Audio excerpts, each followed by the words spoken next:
Hello students, welcome to our channel B Tech वाला अंकुश कुमार। दोस्तों, आज से हम इंग्लिश स्पीकिंग की क्लासेस शुरू कर रहे हैं इस चैनल पर। एकदम जीरो से हीरो तक की इंग्लिश पढ़ेंगे हम। इंग्लिश हमारे लिए बहुत जरूरी है। जॉब जॉब करते हो तो इंग्लिश चाहिए आपको, कोई बिजनेस करते हो तो इंग्लिश चाहिए, क्लास में पढ़ने जाते हो तो सीबीएसई से हो तो इंग्लिश बहुत जरूरी है। आज के टाइम पे इंग्लिश बहुत जरूरी है।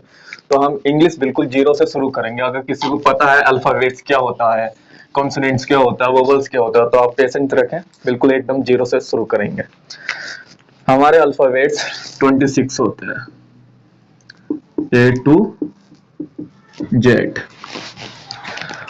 अगर हम वोवेल्स की बात करें तो हमारे वोवेल्स होते हैं 5। अगर मैं सेमी वोवल की बात करूं, ये सेमी वोवल क्या होता है अभी आपको बताएंगे। अगर हम कॉन्सोनेंट्स की बात करें, अगर मैं बोलूं 20 होते हैं तो आप बोलेंगे कि सर हमने तो 21 पढ़ा था, आप 20 कैसे बोल रहे हैं, एक कहां गया। तो एक होता हमारा सेमी वोवल, वो होता है हमारा बाय। अब हम इसको सेमी वोवल क्यों कह रहे हैं, क्योंकि जब हम इसको पढ़ते हैं कुछ जगह पर तो हमारे वोवल्स की साउंड निकलती है। फॉर एग्जाम्पल राय, तो बाय में ई की साउंड निकल रही है यहाँ पे, राय यहाँ पे भी ई की साउंड निकल रही है। तो इसलिए इसे सेमी वोवल कहते हैं और ये काउंट कॉन्सोनेंट में होता है। तो कॉन्सोनेंट टोटल हमारे अब 21 हुए, इसको हम सेमी वोवल कहते हैं बाय को।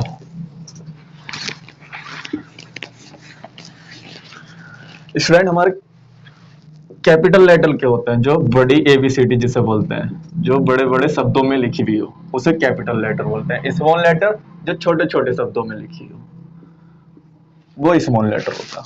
अब हमारे लेटर्स है, अल्फा एबीसीडी से लेटर होते हैं ये, इनसे हमारा वर्ड बनता, शब्द बनता, कोई भी एक जिसका मीनिंग हो। फॉर एग्जाम्पल जैसे कैट, पेन, ऐसे ये हुआ हमारे शब्द। शब्द मिलकर हमारा सेंटेंस बनता, कोई भी सेंटेंस, जैसे आई गो टू स्कूल, ये हमारा एक सेंटेंस हो गया।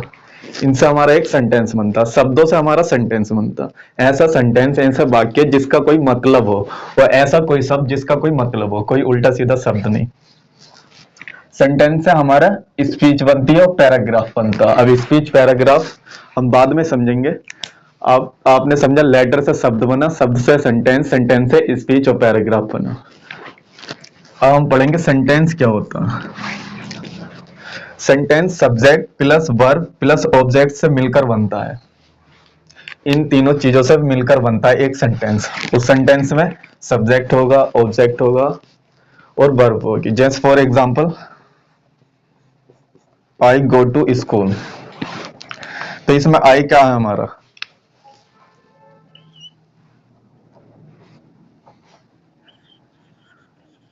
इसमें आई है हमारा सब्जेक्ट। और गो क्या है हमारा, इसमें गो है वर्ब। और स्कूल क्या है, स्कूल है हमारा दोस्तों ऑब्जेक्ट। अब दोस्तों सब्जेक्ट हमारा नाउन भी हो सकता, प्रोनाउन भी हो सकता। अभी नाउन प्रोनाउन क्या है हम इसको भी समझेंगे। वर्ब हमारी हेल्पिंग वर्ब भी हो सकती है, मेन वर्ब भी हो सकती है। अब ये हेल्पिंग वर्ब क्या, मेन वर्ब क्या, इसको भी समझेंगे। ऑब्जेक्ट हमारा वह है जिस किसी सब्जेक्ट, किसी सेंटेंस में किसी के बारे में बात की जा रही हो, किसी सब्जेक्ट के बारे में बात की जा रही हो, किसी ऑब्जेक्ट के बारे में बात की जा रही है, उसे सब्जेक्ट कहते हैं। जैसे स्कूल जाना, मार्केट जाना, ऑफिस जाना, वो हमारे ऑब्जेक्ट हैं। अब ये इन तीनों को हम डिटेल में समझेंगे। सब्जेक्ट क्या होता है, जिसके बारे में सेंटेंस में कुछ कहा जाता हो, मतलब जिसके बारे में सेंटेंस में कुछ कहा जाता हो। वो नाउन भी हो सकता है, प्रोनाउन भी हो सकता है। जैसे मैं खाता हूँ, मैं अपने बारे में बता रहा हूँ तो मेरे बारे में कहा जा रहा। मैं स्कूल जाता हूँ, मैं सोता हूँ, मैं फोन पे बात करता हूँ बाबू से, मेरे बारे में कहा जा रहा है ये। तो जिसके बारे में कुछ कहा जा रहा हो वो होता है सब्जेक्ट। नेक्स्ट आता है हमारा वर्ब। वर्ब क्या होता है, वर्ब दो प्रकार के होते हैं, हेल्पिंग वर्ब, मेन वर्ब। अब हेल्पिंग वर्ब क्या होता? हेल्पिंग वर्ब वो होता जो टाइम बताता।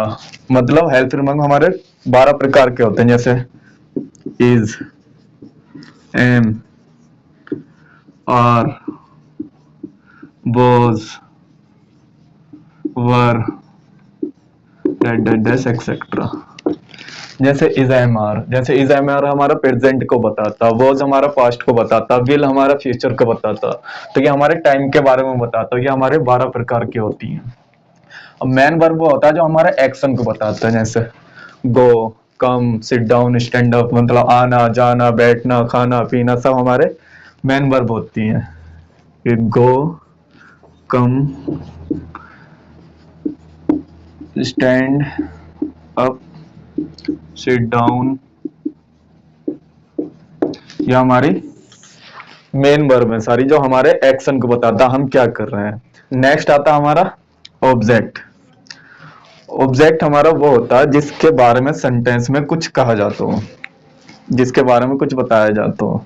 ऑब्जेक्ट हमारे, जैसे मैं मार्केट जाता हूँ, I am going to market, तो इसमें ऑब्जेक्ट क्या हमारा मार्केट है। आई क्या हो गया हमारा सब्जेक्ट हो गया। ये हो गई हमारी हेल्पिंग वर्ब, ये हो गई हमारी मेन वर्ब, ये हो गया हमारा ऑब्जेक्ट। इस सेंटेंस में देखो, we are playing in the ground, ये हमारा सब्जेक्ट हो गया। हेल्पिंग वर्ब हो गई। ये क्या हो गया सर, तुम बताएं क्या हो गया? Main verb. ये हो गया हमारा मेन वर्ब। और ये क्या हुआ सर? ऑब्जेक्ट। ये हमारा ऑब्जेक्ट हुआ। अरे एक बहुत बढ़िया एग्जांपल है जिससे आप सारे स्टूडेंट एक बार में समझ जाओगे। आई लव यू बाबू, जिससे आप फोन पर रातों रात करते हो ना, I love you Babu, I love you जानू, तो बाबू, जानू, जान, जानू,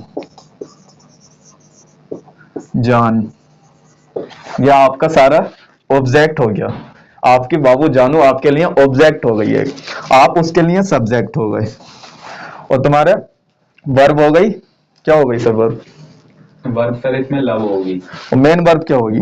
मेन वर्ब सर इसमें है ही नहीं।